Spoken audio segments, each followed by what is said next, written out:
so if you haven't thought about it, think about it. And I will start coming back to the audience as well, so, but you don't have to say it out loud. But I want you to think about that as we hear these authors speak. What are you going to give yourself permission to do this year? So let me read, if I can see it, excuse me, a little bit of the introduction. And each author is going to read just a tiny bit of their own story and then talk about their story. So we'll have Sarah come up first, then Marcus, and then I'm going to do a panel with 2 authors. So we're 3 of us are going to sit here and then 1 more author.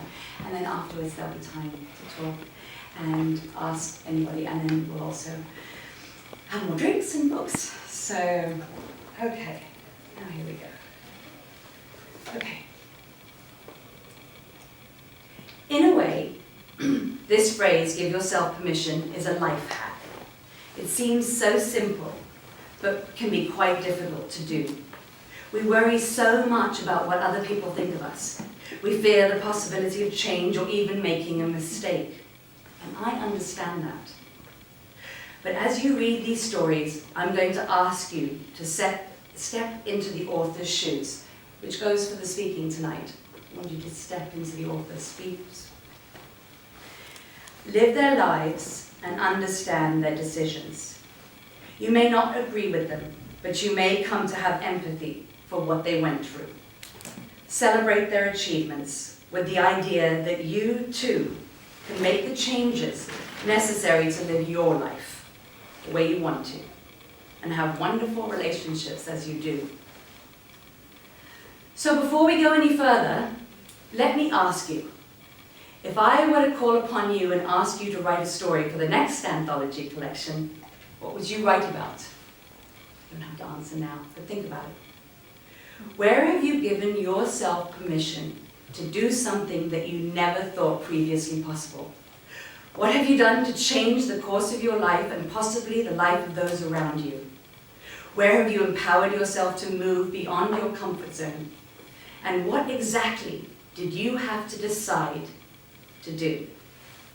And that's the thing with give yourself permission, it's a decision.